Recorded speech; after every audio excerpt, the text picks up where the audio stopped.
la première objection qu'on pourrait opposer à l'idée d'une valorisation universelle de l'altruisme, hein, de l'idée en gros que de dire que en fait être gentil, être bon, être au service des autres, c'est bien. Ok. La première objection qui se présente, ce serait de dire non, en fait, non, ça c'est juste une construction culturelle, d'accord? Donc il n'y a pas du tout lieu d'affirmer que c'est universel, que c'est ancré dans la nature humaine, thèse qu'en réalité on va essayer de défendre. Hein. Au fond, si on veut résumer l'idée principale d'aujourd'hui, ça va être de dire que la valorisation de l'altruisme est ancrée dans la nature humaine. Okay. Une objection possible à cette idée, ce serait de dire non, en fait, la valorisation de l'altruisme n'est rien d'autre qu'une construction culturelle. L'idée étant, si cette thèse est vraie, que, donc il y a plusieurs conséquences. Si cette thèse est vraie, ça veut dire que cette valorisation de l'altruisme, elle apparaît tardivement dans l'histoire de l'individu. C'est-à-dire, du coup, ça voudrait dire qu'on ne pourrait pas trouver des petits bébés qui valorisent l'altruisme. Ok. Deuxième idée, ça voudrait dire, si cette thèse est vraie, ça veut dire que il y a quand même, on peut trouver beaucoup de cultures qui en leur sein, en fait, ne valorisent pas l'altruisme, mais vont valoriser l'inverse, à savoir l'égoïsme ou la cruauté. Ok. Donc objection à la thèse selon laquelle l'altruisme est ancré dans la nature humaine, ce serait de dire non, non, en fait, c'est une construction culturelle et ça n'a rien de naturel. Alors, qu'est-ce qu'on peut répondre à ça? Donc, on l'a dit, première idée, c'est que cette objection ne tient pas parce que, en fait, il y a très très peu de cultures qui ne reconnaissent pas la valeur de l'altruisme, d'accord? Et qui, à l'inverse, valorisent l'égoïsme et la cruauté. Alors, on peut commencer, donc pour ça, on va se baser sur quelques données historiques et anthropologiques, d'accord? Donc, l'idée, tout d'abord, on peut noter que les grandes civilisations actuelles sont unanimes à valoriser l'altruisme par rapport à l'égoïsme et la cruauté. D'accord? Civilisation chinoise, avec la sagesse confucéenne ou taoïste, valorise l'altruisme. Okay. Pareil pour la civilisation de l'Inde. Pareil pour les civilisations chrétiennes et musulmanes. D'accord? La question de l'altruisme, alors en islam ça s'appellera miséricorde, le christianisme on va appeler ça la charité, mais au fond c'est très proche et ça revient à valoriser les comportements qui consistent à accorder de la valeur à autrui, accorder de la valeur aux comportements par lesquels on se montre bienveillant vis-à-vis d'autrui et condamner le fait de ne penser qu'à soi, tout simplement. Donc, sur ces points-là, il n'y a pas vraiment besoin de développer, c'est assez évident. Alors, on peut se tourner maintenant du côté des grandes civilisations du passé. Et si on fait des petites recherches, alors je ne serais pas capable de développer vraiment précisément ces idées-là, mais j'ai fait des petites recherches, disons, sur quelques grandes civilisations disparues, et on trouve assez rapidement que c'est la même chose chez les Mayas, chez les Aztèques, en dépit des sacrifices humains. On avait déjà abordé la question des sacrifices humains la dernière fois, qui peuvent sembler comme ça un summum de cruauté, mais en réalité, hein, donc ils pouvaient sacrifier quelques 20 000 personnes en quelques jours, d'accord? Les Aztèques. Mais en fait, c'est pas du tout par cruauté, c'est juste que c'était pour permettre à l'univers de se maintenir, d'accord? Et pour permettre en fait à l'équilibre cosmique de se maintenir. Donc c'était pas du tout par, je veux dire, plaisir sadique, pas du tout. C'était juste une nécessité vitale dans leur croyance. Okay. Sinon, l'univers se défaisait. Donc, il en va de même chez les Grecs, chez les Romains, chez les anciens Perses, chez les Égyptiens, d'accord? Alors, ce qui ne veut pas dire que l'altruisme est forcément la valeur centrale dans ces civilisations, mais la valorisation de l'altruisme est présente, d'accord? Donc, voilà pour les grandes civilisations, qu'elles soient présentes ou passées. Et donc, ce qui correspond à une écrasante majorité de la population humaine, d'accord? Que ce soit aujourd'hui ou par le passé. Mais, nous disent les anthropologues, il semble qu'il y a pourtant certains peuples qui, à l'inverse, valorisent l'égoïsme, d'accord? Et donc, on va voir ce qu'il en est de cela. Valorise l'égoïsme ou la cruauté, la violence, etc. Alors, on avait déjà mentionné la dernière fois, donc on n'y reviendra pas, la question des Hik, les Hik du Kenya, qui sont un peuple qui est souvent mentionné pour justement relativiser la valorisation universelle de l'altruisme, ok?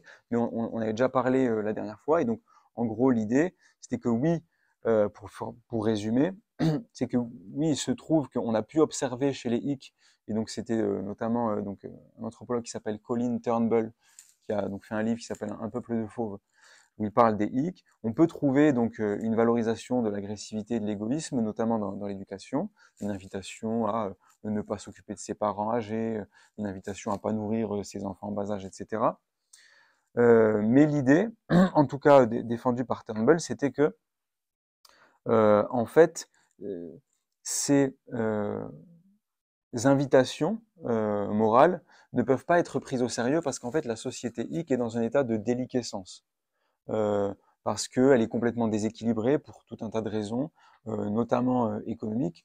Et donc du coup, c'est plus une société en état de crise complète et qui donc est pas réellement représentative même de ce qu'étaient les hic encore il y a peu, plutôt que une société en fait en quelque sorte épanouie dans son état normal et qui euh, euh, permettrait de... Et donc ces jugements de valeur ne permettent pas de donner une idée de l'état des hic dans leur état normal. Donc ils peuvent pas être véritablement pris au sérieux. Et les hic eux-mêmes disaient, voilà, encore il y a quelques générations, c'était pas du tout comme ça, notre société s'est dégradée, etc.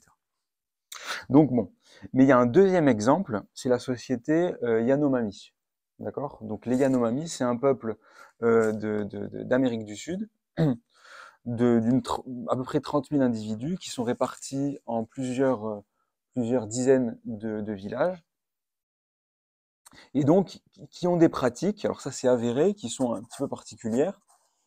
Ils organisent des raids pour aller tuer des villages voisins et pour leur kidnapper leurs femmes afin de les violer. D'accord? Donc cela est attesté chez les Yanomami. Et donc ce constat a conduit un anthropologue assez connu qui s'appelle Napoléon Chagnon, et donc il a fait un livre qui est vraiment qui est devenu un best-seller en fait en anthropologie, qui s'appelle Le peuple féroce, où en fait il défend l'idée que les Yanomami du coup en fait sont un peuple et sont des individus fondamentalement cruels, que la violence est le moteur de leur société, qu'on trouve très peu de bienveillance dans leur rapport interindividuel, et que c'est comme ça en fait qu'ils se sont construits en tant que peuple, vu que, nous dit Napoléon Chagnon, c'est en fait les hommes qui participent à ces raids meurtriers qui réussissent à comment dire, à avoir le plus d'enfants, en gros. Et donc, la violence conférerait un avantage évolutif aux hommes Yanomami. Et donc, elle serait vraiment le moteur de ce peuple. Et alors, de là, Napoléon Chagnon en conclut une thèse ultra générale sur l'évolution de l'humanité, et il conclut, il arrive à l'idée que en fait, ça a dû se passer comme ça dans toutes les sociétés primitives antérieures, et donc la violence est en fait le moteur de l'histoire. La violence et la cruauté sont le moteur de l'histoire et le moteur de l'évolution humaine. Et donc ce bouquin a été cité par je veux dire, des spécialistes de l'anthropologie, dans des travaux académiques, des centaines et des centaines de fois. Il a vraiment une grosse influence. Si ce que dit Chagnon est vrai, là, ça mettrait un gros coup à l'idée que la nature humaine tend fondamentalement à valoriser l'altruisme et à dévaloriser l'égoïsme et la cruauté. Bien sûr. Néanmoins, vous en doutez, du coup, probablement il y a quelque chose qui cloche, du coup, si je maintiens cette idée dans les idées de Chagnon, c'est qu'en fait, il y a eu des personnes qui sont allées étudier les Yanomami après lui, d'accord, et qui sont allées les observer. Alors Chagnon, sur une trentaine d'années, il les a observés 5 ans. Donc, mis bout à bout, en 30 ans, il est resté 5 ans avec eux, d'accord, ce qui n'est pas rien, mais il se trouve qu'en fait, ces observations n'ont fait absolument absolument pas fait consensus, puisque des anthropologues qui sont venus après lui ont constaté qu'alors qu'il disait que la totalité enfin, je veux dire, dans la quasi-totalité de leur interaction, les Yanomami étaient brutaux, violents, etc. En fait, ceux qui sont allés après lui se sont rendus compte que pas du tout, et que la violence, si elle existait, et en effet, il peut y avoir des épisodes de violence dans la société Yanomami, les raids existent, le viol de femmes dans les villages voisins existe, mais il est absolument illégitime de résumer la socialité Yanomami à ce type de comportement. En réalité, ils se sont rendus compte que, en fait, les Yanomami sont au final des humains tels qu'on les plutôt normaux, quoi. Ils nous ressemblent. C'est-à-dire que la plupart du temps, ils ont des rapports tout à fait cordiaux et bienveillants les uns avec les autres. Et il arrive parfois qu'il y ait des accès de colère, qu'il y ait des violences, voilà. Et donc, un exemple assez frappant, c'est que, alors, je ne me suis pas mis le nom, je pourrais retrouver si ça vous intéresse, mais un étudiant en thèse de Chagnon qui allait observer les Yanomami, en fait, il a passé du temps, et puis au bout de quelques mois, il se rend compte qu'en fait, ce qu'il y avait dans le bouquin de Chagnon ne correspondait en rien à la réalité. Et il en fait part à Chagnon, il a dit non mais en fait moi je peux pas en fait aller dans ton sens. Dans mon travail d'observation, voilà, je suis obligé de noter en fait quasiment tout l'inverse. Et puis Chagnon a refusé forcément et du coup il a changé de directeur de thèse et il a fait sa thèse finalement avec quelqu'un d'autre. Enfin, tout ça pour montrer, il y a d'autres exemples comme ça pour montrer que voilà ces observations en fait étaient largement fausses. Or c'est un des exemples les plus fréquemment mis en avant dans la littérature anthropologique pour aller contre l'idée d'une préférence universelle pour l'altruisme. Voilà, donc vraiment les deux exemples qui reviennent le plus, c'est les Hik et les Yanomami, et comme on le voit, en fait, c'est des exemples assez fragiles. Donc l'idée, ce que semble nous indiquer donc l'anthropologie, c'est que il y a en fait, en réalité, très peu de peuples connus, que ce soit aujourd'hui, à l'heure actuelle ou par le passé, qui ont valorisé de manière générale l'agression, la violence et l'égoïsme au sein de leur population. Ce qui ne veut pas dire que de manière épisodique, ils n'aient pas pu se montrer violents, agressifs, etc. Mais que en réalité, ça n'est absolument pas général. C'est un comportement qui est absolument pas général. Il y a un autre point qui pourrait être intéressant, parce que ça aussi, c'est une thèse qui a été défendue par d'autres personnes, c'est qu'on peut se demander si au cours de l'existence humaine, alors en gros, Homo sapiens, ça remonte à moins 300 000, d'accord?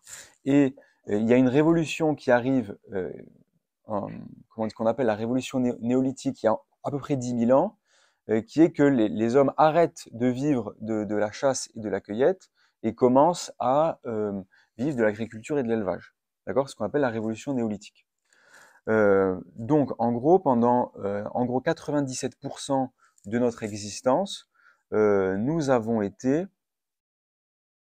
des chasseurs-cueilleurs. Et donc, il y a certains,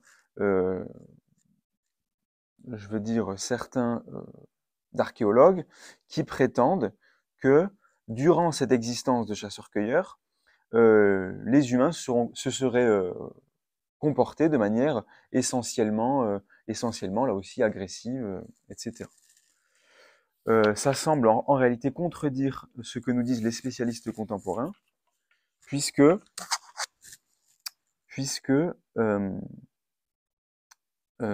donc ça c'est les conclusions un petit peu synthétiques qui sont apportées par Jacques Lecomte dans son livre sur la bonté humaine, où il fait dans un chapitre une petite synthèse sur les sociétés de chasseurs-cueilleurs, où il nous dit que les spécialistes du domaine nous disent que donc les chasseurs-cueilleurs ont vécu donc dans de petites communautés, sans chef, sans hiérarchie marquée. Et alors, il faut dire que cette absence de hiérarchie marquée, elle est en partie liée à leur grande mobilité, qui est liée à leur mode de subsistance. La chasse et la cueillette, pour pouvoir chasser, forcément, il faut bouger. Et donc, du coup, il est difficile de transporter un nombre important de biens, d'accumuler des biens. Et donc, du coup, ça évite forcément les inégalités sociales, donc économiques. D'accord Mais donc, selon un spécialiste donc, qui s'appelle Bruce Knoft, il nous dit, du fait de l'accent mis sur l'accès égalitaire aux ressources, sur la coopération et sur de diffus réseaux d'affiliation, donc c'est ce qui prévaut dans ces groupes, donc c'est bien plutôt la coopération plutôt que la rivalité ou la violence collective. Donc en fait, il semble que quand on regarde, là encore, le mode de vie et la façon dont sont évolués les chasseurs-cueilleurs, ce qui prévaut aujourd'hui comme hypothèse, c'est l'idée que c'était beaucoup plus des rapports égalitaires et de coopération.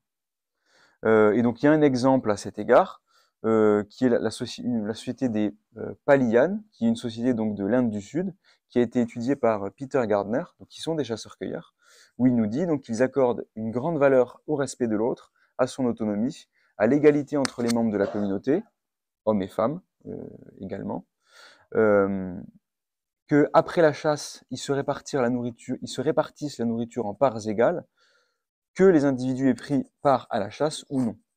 Ils évitent en outre toute forme de concurrence euh, euh, et ne cherchent pas de prestige. Ils n'ont pas de chef et ils préfèrent gérer les conflits par la médiation ou l'évitement plutôt que la confrontation. Voilà.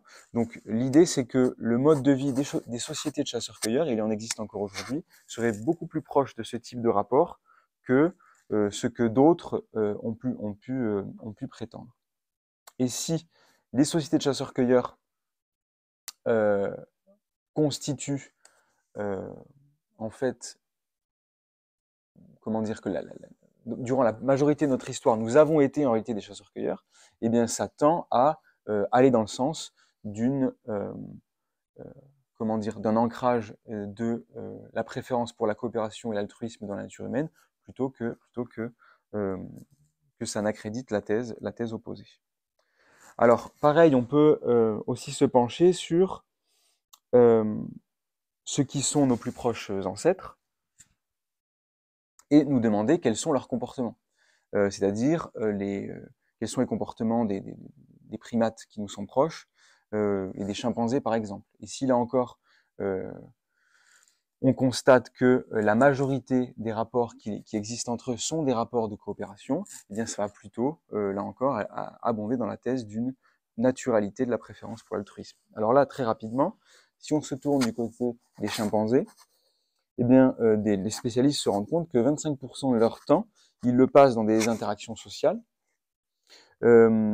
et que pour un individu, les interactions agressives ne dépassent pas 2 disputes par semaine en moyenne, et que donc dans la vie quotidienne, elles sont peu fréquentes et qu'elles se soldent généralement par de la réconciliation via épouillage mutuel. D'accord?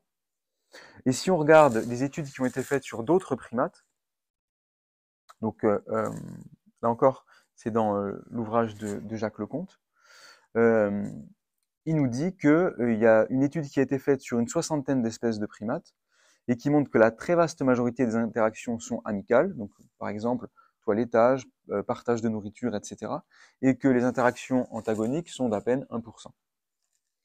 Une spécialiste des babouins, qui les a étudiés pendant 15 ans, nous dit par exemple, elle s'appelle Shirley Strum, que l'agression n'a pas une influence aussi forte et aussi omniprésente qu'on a pu pendant longtemps le penser.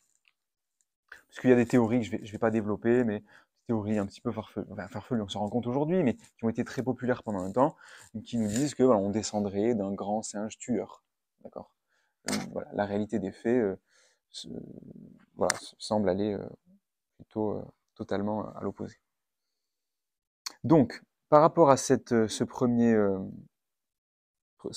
réflexion par rapport à l'anthropologie et à notre passé en tant qu'espèce, et ainsi qu'au niveau de ceux avec qui on a des ancêtres communs relativement proches, il semble que le moteur de l'évolution ne soit pas du tout la violence et qu'on constate à l'inverse, plutôt l'inverse, puisque, premier point pour résumer, une écrasante majorité des cultures valorise l'altruisme, que les sociétés de chasseurs-cueilleurs, selon les spécialistes, et types de sociétés qui correspondent à l'existence de l'humanité pendant plus de 95% pardon, de sa durée, les sociétés de chasseurs-cueilleurs donc, ont plutôt valorisé la coopération et l'absence de rapports de domination et de rapports conflictuels.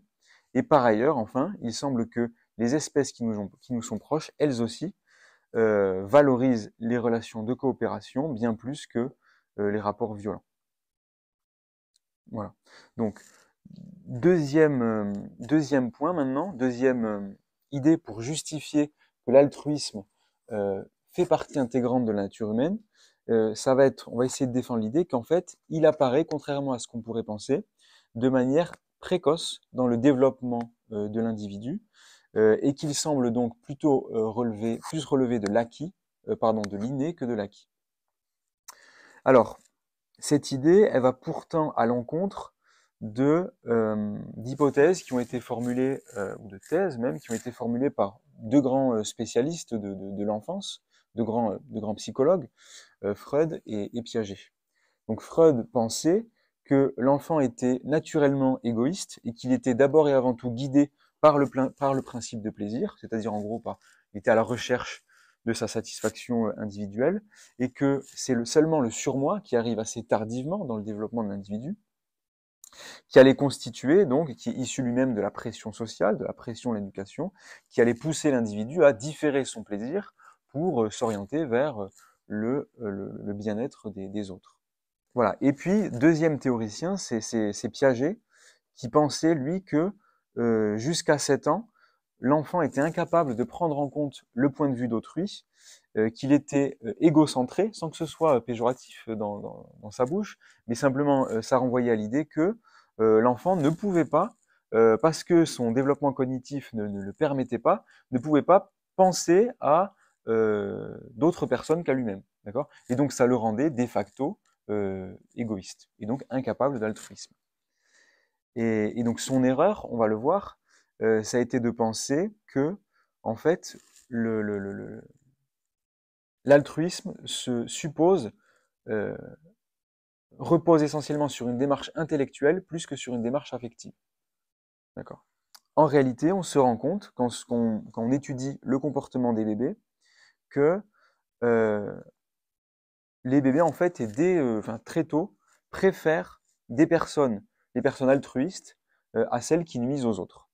Donc là, il y a une petite expérience qui a été faite donc par Paul Bloom à l'université de Yale, où voilà, les sujets de l'expérience, ça a été des bébés de 6 à 10 mois, donc quand même relativement tôt. Et donc on leur montre une vidéo dans laquelle il y a une poupée en bois A qui a du mal à gravir une pente. D'accord ?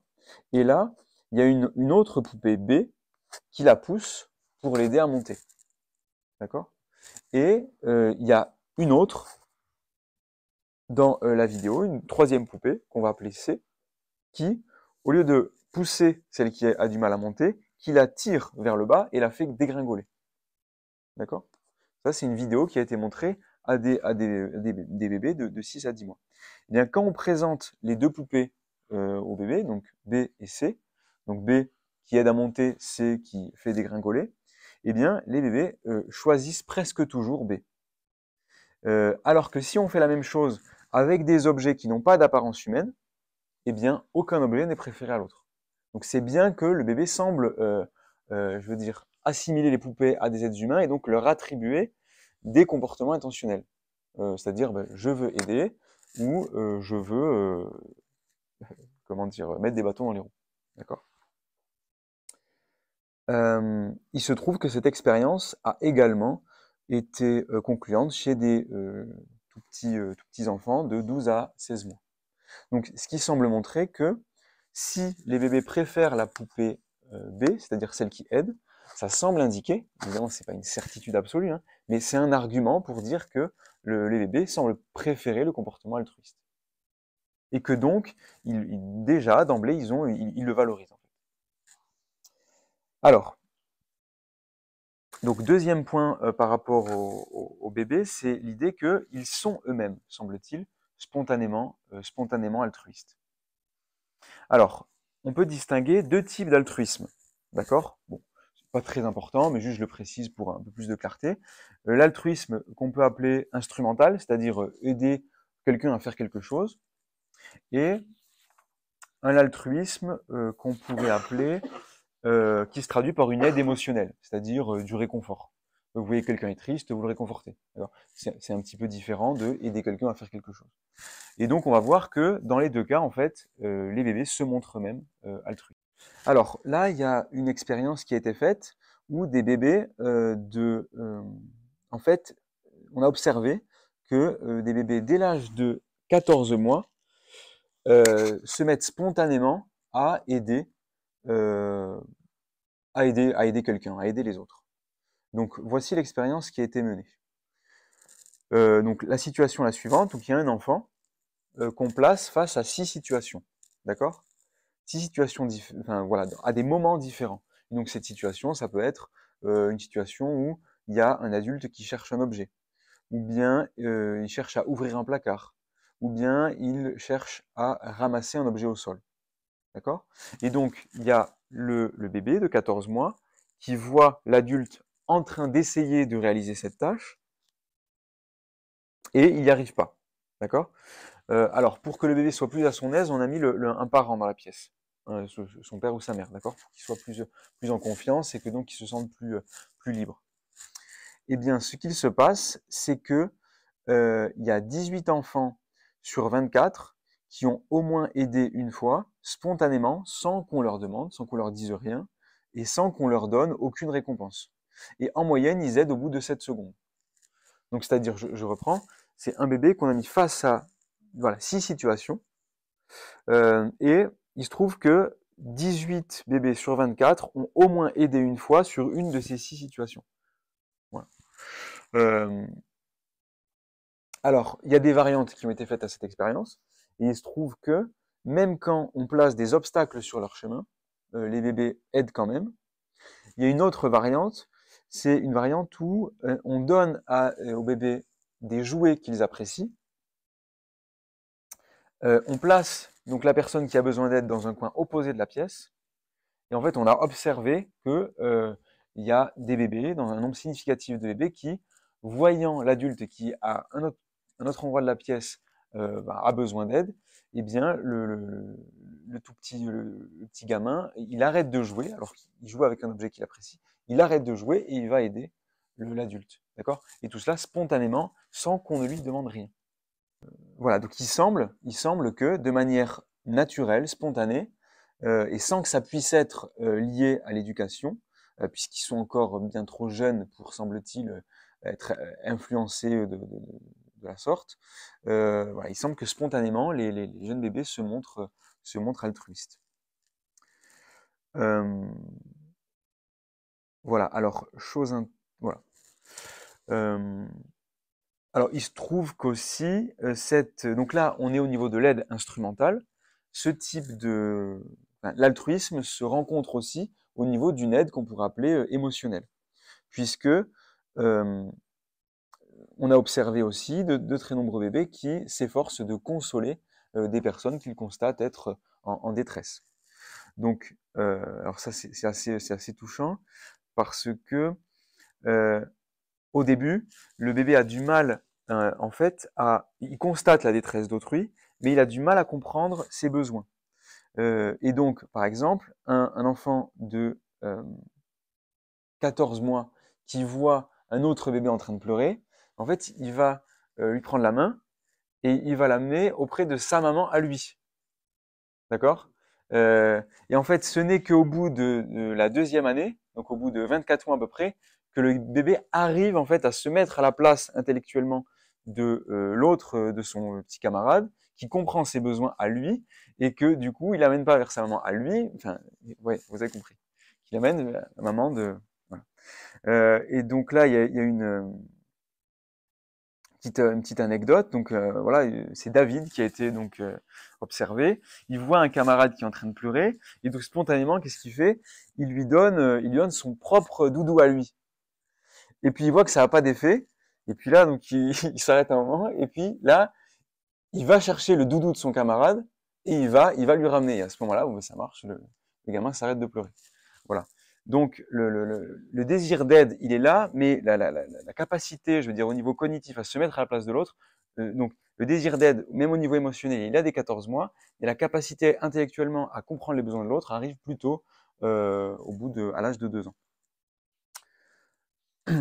Voilà. Alors, petite parenthèse, ouais, j'avais pas prévu d'en parler parce que c'est un petit peu à côté par rapport à notre sujet, mais enfin, c'est une remarque quand même, je pense, importante. C'est qu'il y a des études qui montrent que à partir du moment où on récompense les bébés pour l'aide qu'ils apportent, eh bien, ils se mettent beaucoup moins spontanément à aider. Voilà, donc ça, dans l'éducation, c'est hyper important. Si on veut stimuler l'altruisme et la bienveillance chez son petit, faut surtout pas le récompenser en termes de, je sais pas, de cadeaux, en contrepartie de l'acte bienveillant qu'il fait. Voilà, c'est parce que on voit en fait, à partir du moment où on fait ça, en fait, il le fait plus du tout spontanément et il va en fait le faire en espérant une récompense. Et dès qu'il voit que il y a pas de récompense à attendre, et ben du coup, ça va annihiler sa bonté spontanée. Voilà. Donc, si c'est là encore, si ça semble présent à un âge en fait très précoce, ça semble indiquer que ce n'est pas donc de l'ordre de l'acquis, du construit, et que c'est bien plutôt donc de l'ordre l'altruisme, la préférence pour l'altruisme est plutôt de l'ordre de l'inné, du donné, d'accord, du naturel. Bien, alors troisième point pour essayer de défendre cette idée, et ce sera le dernier de cette partie, c'est l'idée que l'altruisme, semble-t-il, a un fondement neurologique. D'accord? Alors, première idée, et donc qui colle avec ce qu'on a vu par rapport à la question du sens moral, rappelez-vous, hein, les théoriciens britanniques du XVIIIe siècle nous disent, le sens moral c'est quoi? C'est une faculté par laquelle on a tendance à éprouver du plaisir vis-à-vis de l'altruisme et du déplaisir vis-à-vis de l'égoïsme ou de la cruauté. Et bien ça semble corroboré par ce qu'on constate au niveau des neurosciences, puisque il semble que l'altruisme, et c'est observé, on va le voir au niveau des circuits de la récompense, l'altruisme procure du plaisir en fait. Alors, il y a tout d'abord, première idée, l'idée que c'est un plaisir de souhaiter du bien aux autres. Et alors ça, c'est assez intéressant. Donc c'est une pratique qui a été étudiée qu'on appelle la méditation bonté. Je ne sais pas si vous en avez déjà entendu parler. C'est l'idée que en fait, on s'entraîne à imaginer nos proches d'abord, et puis des personnes qui nous sont moins proches, et puis enfin des inconnus. On s'entraîne à les imaginer, en fait, les plus heureux possibles. On leur souhaite du bien, ok? On s'imagine, des personnes qu'on connaît ou pas, on s'imagine leur souhaiter du bien, on s'imagine que, voilà, il y a tous les bienfaits du monde qui leur arrivent. On leur souhaite voilà, sécurité, bonheur, amour, etc. Et on essaie d'élargir ces sentiments même à d'autres personnes donc qui nous sont moins chères. Et on s'est rendu compte, après avoir étudié cette pratique, c'est des psychologues qui l'ont fait, notamment une psychologue qui s'appelle Barbara Fredrickson, s'est rendu compte que ça a de multiples effets positifs, puisqu'on ressent plus d'amour, plus de joie, plus d'espoir, plus de gratitude, même dans notre vie quotidienne, hein, après, et que nos relations s'en trouvent améliorées, ainsi que notre santé physique et psychique. De sorte que c'est devenu une thérapie, la méditation bonté. Donc il semblerait que ce soit réellement un profond plaisir que de souhaiter du bien aux autres. Que ce soit quelque chose qui nous, voilà, qui nous fait du bien et que donc, forcément, on va avoir tendance à valoriser moralement. Voilà, et que c'est quelque chose de voilà, très profond, vu que ça semble avoir des effets vraiment durables sur, et ça semble, comment dire,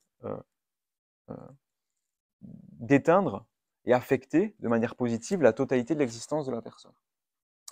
Ensuite, donc deuxième point, c'est également un plaisir de donner, puisque a été constaté le fait que des personnes qui donnent, donc l'expérience est la suivante, une expérience a été menée où on donne à des individus 128 $, et on leur présente 64 associations, et on leur dit, voilà, si vous le souhaitez, vous pouvez donner aux associations en question. Voilà, après qu'on leur ait présenté. Et donc, en moyenne, les gens donnent de l'ordre de 40% des 128 dollars qui leur a été donné, donc 51 dollars. Et on s'est rendu compte en observant en étudiant le cerveau des personnes qui donnent, que, alors, ils éprouvent du plaisir lorsqu'ils reçoivent de l'argent. Oui, ça semble logique. Et donc, les circuits de la récompense sont activés. Mais les circuits de la récompense sont également activés lorsqu'ils donnent. Donc, ça semble être aussi, à un niveau, je veux dire, assez profond, hein, neurologique, un plaisir de donner. Et il semble même que certaines zones du circuit de la récompense sont plus activées quand on donne plus. D'accord. Mais il y a une autre manière de comprendre l'altruisme. C'est pas simplement le fait d'éprouver du plaisir en donnant ou en regardant quelqu'un qui est altruiste, mais c'est un altruisme qui serait fondé sur l'empathie. Et ça aussi, c'est une thèse philosophique qui a été avancée par d'autres donc théoriciens de la morale britannique au XVIIIe siècle. Il y en a qui disent plutôt, qui ont défendu plutôt la thèse du sens moral, c'est ce qu'on a déjà exposé jusqu'à présent, mais d'autres qui disent, en fait non, l'altruisme vient plutôt de l'empathie. Ils disaient à l'époque la sympathie, qui est cette capacité qu'on a, qui est complètement, comment dire, naturelle et qui se fait de manière complètement spontanée, cette capacité qu'on a à éprouver, comment dire, les états affectifs d'autrui. C'est-à-dire, quand une personne avec qui on est dans un état affectif, eh bien, on va ressentir les mêmes choses qu'elle. Et donc, ce serait cette empathie, nous disent-ils, qui fait que lorsqu'on voit quelqu'un souffrir, eh bien, on éprouve nous-mêmes de la peine, et donc on se sent obligé de lui venir en aide. Ok ? Et donc, il se trouve que cette autre explication possible à la valorisation de l'altruisme a également un fondement neurologique. Et là aussi, extrêmement profond. Et ça correspond à une découverte assez récente. Donc, c'est les années 2000 ou... Ouais, je crois que c'est les années 2000. Je pense que c'est 2010. Plus les années 2000, c'est les fameux neurones miroirs. Donc, peut-être certains d'entre vous ont déjà entendu parler. Les neurones miroirs, c'est des neurones qui s'activent aussi bien lorsque nous accomplissons une action que lorsqu'on voit quelqu'un accomplir cette action. Et donc, c'est également le cas, pas simplement pour les actions, mais aussi pour les états émotionnels. Et donc, il semble que notre cerveau est structuré pour intégrer autrui dans notre vie psychique, pour faire que pour nous prédisposer à nous mettre dans la peau d'autrui. Ok ? Donc autrement dit, pour être empathique en fait. Ces neurones-là sont donc le fondement neurologique de l'empathie et ils nous permettent de comprendre que les liens qui nous unissent aux autres sont profondément enracinés en nous et qu'ils semblent étranges en réalité, et ça c'est un des spécialistes des neurones miroirs qui avance cette idée, je la trouve assez intéressante, qui semble assez étrange de concevoir un moi sans un nous, dans le sens où nous serions programmés pour intégrer autrui dans notre expérience subjective. Et donc, par exemple, quand une douleur dans un couple, par exemple, quand une douleur est infligée à l'un des membres du couple, eh bien, les circuits de la douleur sont également stimulés chez la personne qui observe son partenaire éprouver cette douleur. Donc, ça permet d'expliquer qu'on désire venir en aide à autrui parce qu'on se sent profondément concerné par sa situation et solidaire de lui, et ce, pour des raisons qui sont d'ordre neurologique, biologique. Voilà.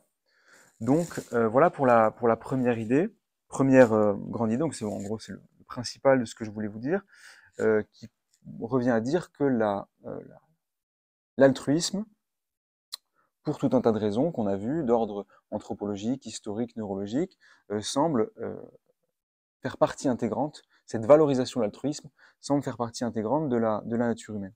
Alors là, il y a deux autres points. Alors peut-être que je vais en traiter qu'un, et si vous voulez qu'on revienne dans la discussion sur le troisième, on pourra le faire. Mais donc ce qui me reste à traiter, mais ce serait moins long, hein, puis je peux résumer.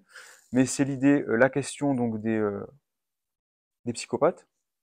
Donc l'objection qu'on pourrait formuler à la thèse de la naturalité de la préférence pour l'altruisme serait la suivante. Il semble qu'il y a des personnes donc qui se moquent de la souffrance d'autrui, voire qui prennent plaisir à faire souffrir. Et pourquoi est-ce que ces personnes seraient dites anormales? Est-ce qu'on ne peut pas considérer que c'est des personnes comme les autres? Et donc, pourquoi est-ce qu'elles ne pourraient pas constituer des contre-exemples en fait importants à cette théorie? Voilà, c'est cette thèse. Voilà, on va essayer de répondre à cette objection. Et la troisième objection, mais je pense qu'on n'aura pas le temps de la voir, mais éventuellement en discussion, c'est la question, et peut-être que certains d'entre vous y pensent déjà, et brûlent de me soumettre cette critique, c'est l'idée donc des crimes de masse. Des crimes de masse. Pourquoi est-ce que il y a eu dans l'histoire voilà, des actes, je veux dire, qui sont faits, qui ont été complètement atroces et qui sont faits à grande échelle, hein, si les individus valorisent tant que ça, et de manière aussi naturelle, l'altruisme. Voilà, aussi, on pourrait y venir peut-être après. Mais donc la psychopathie. Euh, Premièrement, je vais essayer de décrire. Donc là, c'est dans l'ouvrage. En gros, je me suis basé, je vais peut-être plus le dire dès le début, mais enfin bon, sur deux ouvrages de synthèse sur ces questions-là. C'est donc Jacques Leconte, La bonté humaine, et Mathieu Ricard, son plaidoyer pour l'altruisme, qui est vraiment un bouquin voilà, hyper riche aussi, comme celui de Jacques Leconte. Et donc, il a tout un chapitre sur la psychopathie qui est assez intéressant. Donc, il intitule, c'est assez parlant, Tête pleine, cœur vide. D'accord? Pour parler des psychopathes. Donc, un psychopathe, donc c'est une personne donc presque entièrement dénuée d'empathie, qui a une absence d'intérêt pour les aspirations d'autrui. Ils sont par ailleurs souvent cruels avec les animaux. Ils ont du mal donc à ressentir des sentiments de tristesse et de peur, que ce soit les leurs ou ceux des autres. Alors là, c'est une caractérisation générale, hein. Il y a évidemment des psychopathes qui ont, comment dire, qui ont certains traits et pas d'autres. Donc ils sont souvent d'une cruauté froide et machiavélique, et quand ils se sont fixés un but, ils le poursuivent avec détermination, sans tenir compte des circonstances. Euh, et s'ils ne ressentent aucune résonance affective avec les autres, ils excellent cependant à comprendre ce que les autres se disent dans leur tête. Donc ils peuvent cognitivement, si ce n'est affectivement, se mettre à la place des autres. Et donc ça fait d'eux qui sont de formidables manipulateurs. D'accord? Donc, ils utilisent cette faculté alliée avec une intelligence calculatrice et un charme superficiel pour tromper et manipuler les autres. Donc voilà, malheureusement, hein, il y a beaucoup de psychopathes qui sont de très grands charmeurs.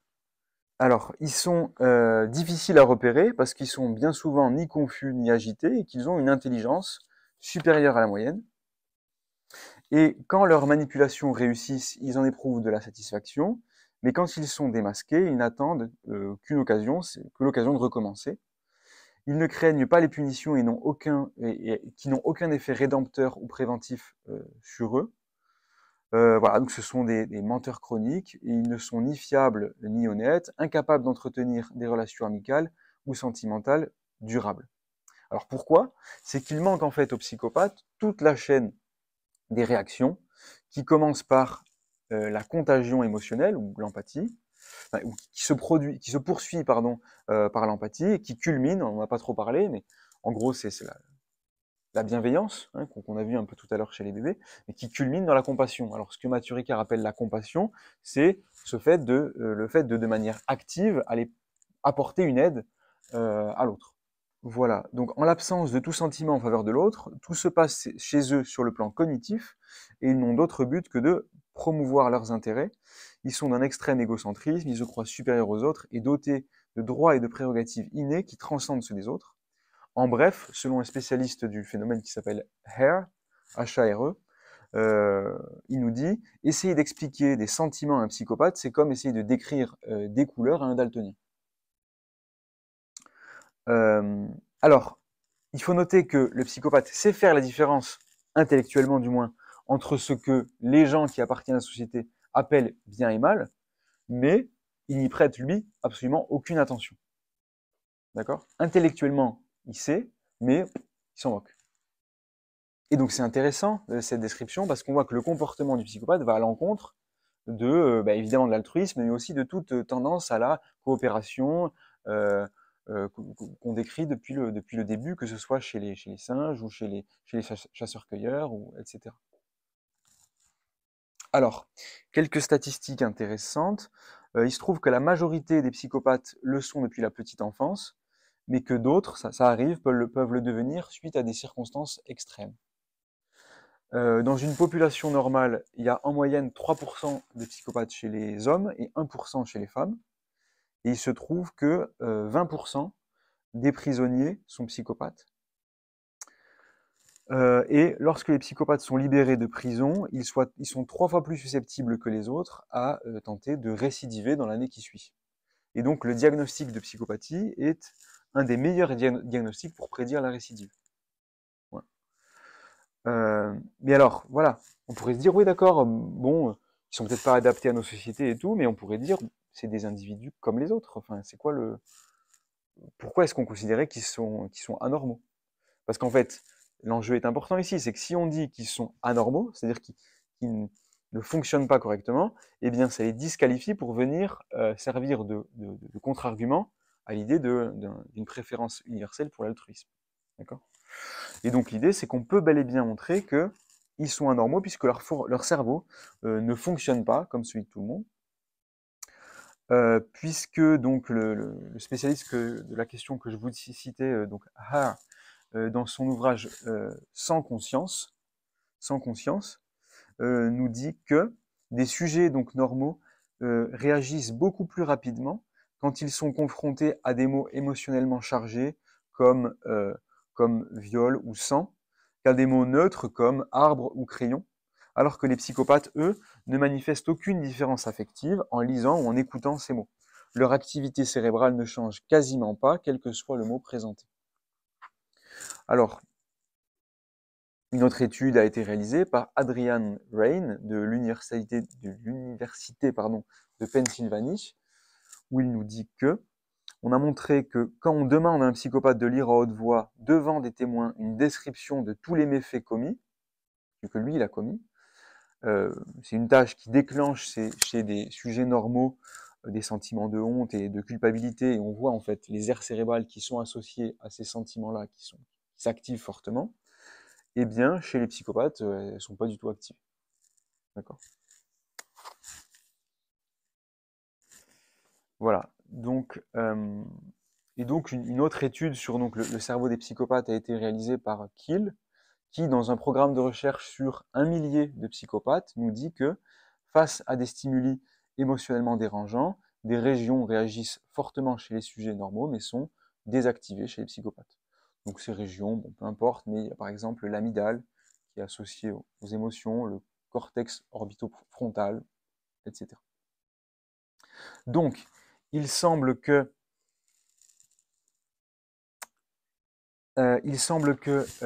les psychopathes sont incapables d'éprouver des émotions, ce qui les rend insensibles au sort des autres et donc incapables d'empathie. Et donc c'est ce qui explique qu'ils n'éprouvent donc aucune aversion pour la cruauté et aucun plaisir particulier pour l'altruisme. Le fait donc qu'ils ne valorisent pas l'altruisme vient d'une sorte de pathologie. Ils ne peuvent donc être convoqués pour affaiblir l'idée d'une préférence naturelle et universelle pour l'altruisme. Alors, petite remarque comme ça en passant intéressante, me semble-t-il, et je vais terminer là-dessus. C'est donc une catégorie de personnes qui sont trop négligées. Je pense, en tout cas, moi je commence à prendre la mesure en fait de l'importance de cette question-là. Ce sont les psychopathes en cravate. D'accord? Donc donc il y a un ouvrage qui a été fait sur le sujet, donc collaboration entre Hare, le fameux spécialiste de la psychopathie, et Paul Babiak, qui ont écrit un ouvrage. Donc la traduction française c'est Serpent en costume. D'accord? Où donc ils décrivent cette catégorie d'individus qui sont des personnes qui ont réussi dans divers domaines, mais qui sont en réalité des psychopathes. Et c'est évidemment pas un hasard, c'est-à-dire que la psychopathie a été peut-être leur principal atout pour arriver au poste de pouvoir qu'ils convoitaient. D'accord? Donc, ils sont, nous disent-ils, beaux parleurs, donc, je ne sais pas si ça vous fait penser à quelqu'un, c'est pour ça que je rigole depuis tout à l'heure. Beaux parleurs, charmants, charismatiques, intelligents, sans scrupules, virtuoses dans la gestion de leur image, manipulateurs hors pair. Ils considèrent leurs collègues comme des instruments pour gravir les échelons. Et donc, il y a deux chercheuses de l'université de Surrey en Angleterre qui se sont servis donc d'une grille d'analyse pour décrire le comportement des psychopathes et qui l'ont appliqué à 39 PDG de grandes entreprises anglaises. D'accord? Et donc, elles se sont rendues compte que malheureusement, ils collaient parfaitement aux catégories en question. D'accord?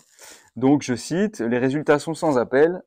Les troubles de personnalité des gens d'affaires se confondent avec ceux des criminels et des patients psychiatriques. Manque d'empathie, tendance à exploiter les autres, narcissisme, dictatoriaux, emprunt de démesure, tendance également à un charme superficiel, manque de sincérité, égocentricité, tendance à la manipulation. Simplement, eux sont moins enclins à l'agression physique, à l'impulsivité, ainsi que, semble-t-il, au manque de remords. Bon. Voilà. Donc voilà, remarque qui me semble intéressante parce que elle permet d'éclairer peut-être au nouveau jour les rapports de pouvoir dans différents domaines dans la société. Voilà, donc je vais m'arrêter là. Et donc pour conclure peut-être, donc il semblerait donc que si l'on regarde la diversité des cultures humaines, présentes ou passées, le comportement d'espèces qui nous sont proches, le comportement des bébés, la structuration du cerveau, ainsi que le caractère pathologique de la psychopathie, eh bien la préférence pour l'altruisme et donc sa valorisation morale est bien un trait universel dans l'espèce humaine.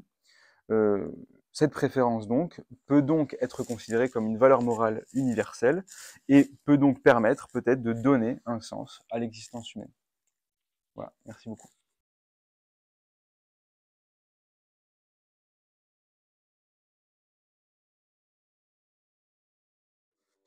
Bon, ben allez, ben les génocides, donc c'était mon grand C. Et donc allez, je peux vous faire le résumé si vous voulez bien.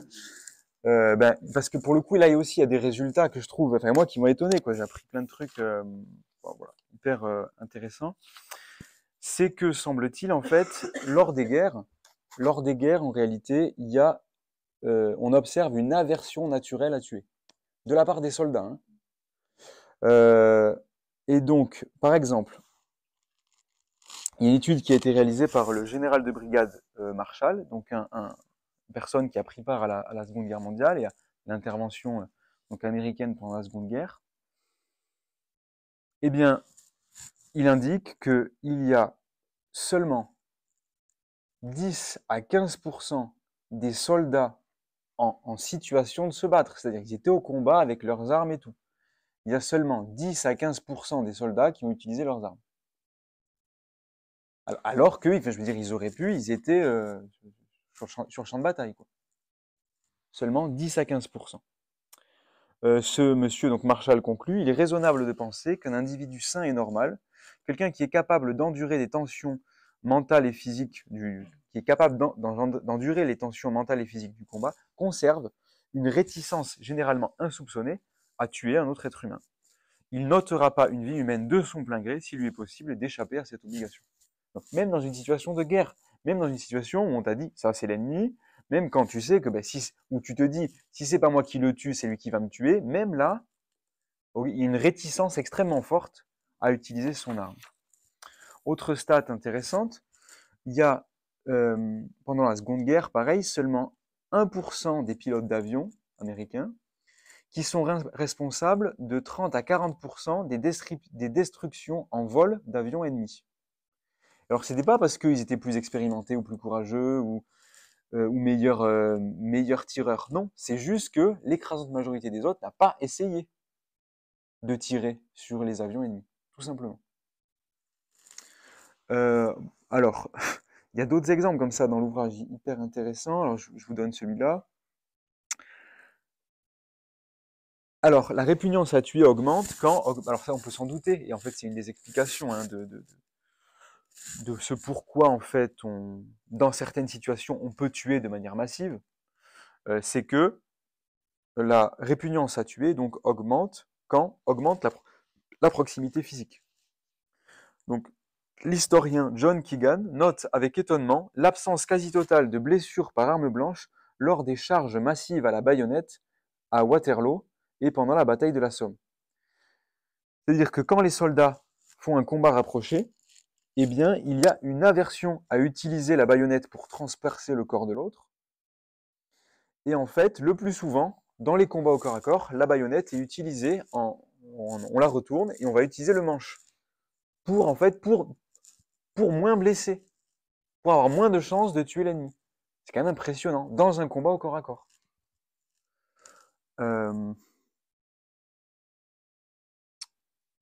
Autre anecdote, le colonel Albert Brown, donc pendant la Seconde Guerre mondiale, nous dit les chefs d'escadron et les sergents devaient aller et venir le long de la ligne de feu en frappant leurs hommes pour qu'ils ouvrent le feu. Nous avions l'impression d'avoir réussi si nous parvenions à ce que, dans tout un escadron, 2 ou 3 hommes tirent sur l'ennemi. Et enfin, ça c'est assez marrant, donc ça c'est en 1863, donc pendant la guerre civile américaine, le sergent Benjamin McIntyre fut témoin d'un affrontement aussi intense qu'inoffensif. Il semble surprenant qu'une compagnie d'hommes puisse tirer une salve après l'autre à une distance pourtant n'excédant pas 15 pieds, c'est-à-dire 5 mètres. Un pied c'est 30 cm, donc 15 pieds c'est 5 mètres. Okay, donc, je sais pas, moins que le fond de la salle, quoi, pour ceux. Donc, tirer une salve l'une après l'autre à une distance n'excédant pas 5 mètres et ne pas faire une seule victime. Pourtant, c'est ce qui s'est passé. Durant cette bataille, 50 000 balles furent tirées avec une distance où la probabilité de toucher est de l'ordre de 50%. Il aurait dû y avoir des centaines de morts à chaque minute. Et ces faits donc concernent les guerres traditionnelles où donc des soldats de métier se battent au sein d'une armée. Donc voilà. Et donc ça c'est un fait que personnellement j'ignorais. Il y a apparemment un fait récurrent qui est que même dans une situation de combat, même à la guerre, en fait les soldats voilà, reculent devant le fait de tuer. Et donc Dave Grossman, dans son ouvrage On Killing, c'est-à-dire sur le fait de... Enfin, On Killing, c'est-à-dire la traduction française ce serait sur l'acte de tuer, il nous dit, au moment décisif, chaque soldat s'est rendu compte qu'il ne parvenait pas à tuer l'homme qui se tenait debout devant lui. Il parle dans son ouvrage lui qui a étudié donc ce phénomène-là, il parle d'une aversion instinctive au fait de tuer. Et donc, pour expliquer, en fait, là, j'ai pas, là, faudrait creuser un peu plus que ce que je l'ai fait, mais c'est la question de la mise à distance. À partir du moment où vous mettez à distance l'autre et où vous le dévalorisez, où vous le déshumanisez, et bien là, vous faites péter, en fait, l'inhibition naturelle à tuer. D'accord ? Et donc, bon, ben, c'est par exemple, pendant les massacres des Tutsis par les Hutus, bon, ben, il y avait des affiches hein, placardées dans les rues avec une invitation à massacrer les cafards. Hein. Les cafards, donc, étant les Tutsis. Donc, à partir du moment où on considère que l'autre est une vermine, un moins que rien, invisible, bon, ben là, l'inhibition saute, et donc on peut, voilà, ne plus y aller de main morte, disons. Alors, fait intéressant, et je terminerai là-dessus par rapport à ça, c'est que, c'est assez intéressant, pendant la guerre du Vietnam, en fait, certains spécialistes donc, de cette guerre et de l'entraînement qui a été, enfin, comment dire, que les soldats ont connu pendant la guerre, certaines personnes disent que, voilà, plutôt que de parler d'entraînement militaire, de nombreux auteurs parlent, pour parler des entraînements pendant la guerre du Vietnam, parlent de conditionnement pavlovien à tuer. Pendant la guerre de Corée, où là les Américains, donc ces stats, c'est sur les soldats américains qui sont intervenus. Donc pendant la guerre de Corée, entre les deux Corées, 50-53, il y a la majorité des troupes étrangères, enfin non locales qui sont intervenues, c'est les Américains. Et donc là, le pourcentage de combattants ayant fait feu sur l'ennemi est passé de 15% à 50%. Donc là, en fait, il y a eu une sorte de prise en compte de cette réticence naturelle et il y a eu en fait comment dire, ils ont conditionné leurs soldats pour faire péter de plus en plus les inhibitions naturelles à tuer. Et alors, c'est aller beaucoup plus loin lors de la guerre du Vietnam, où là, il y a eu 80 à 95% des soldats qui ont utilisé leurs armes pour tuer. Et c'est un fait, apparemment, pour les spécialistes de la question, qui est sans précédent dans l'histoire. Apparemment, habituellement, hein, comme on l'a vu, les proportions de personnes qui utilisent leurs armes pour tuer sans conditionnement préalable, c'est beaucoup plus de l'ordre de 10-15%. Donc là, 80 à 95%. Pourquoi? On a parlé de conditionnement pavlovien. Eh bien, quelques descriptions de ces fameux entraînements. Donc déjà, pour s'entraîner, ils utilisaient des cibles qui avaient des formes humaines, okay, pour s'habituer à tirer sur des humains. Des cibles qui surgissent soudainement pour que les soldats ne réfléchissent pas au moment où ils tirent. Des cibles où, quand elles sont touchées, les figures tombent à la renverse pour qu'il y ait une sorte de sentiment de satisfaction supplémentaire. C'est mieux un truc qui tombe à la renverse plutôt que juste un petit trou invisible. Voyez. Et, plus impressionnant encore, donc ça c'est un vétéran du Vietnam dans la marine qui témoigne, on faisait l'entraînement physique le matin, et chaque fois que ton pied gauche touchait par terre, tu devais marteler tu. C'était si bien arrivé dans ton esprit que quand ça arrivait vraiment, ça ne te gênait plus, tu comprends? Voilà, ce que nous dit le vétéran.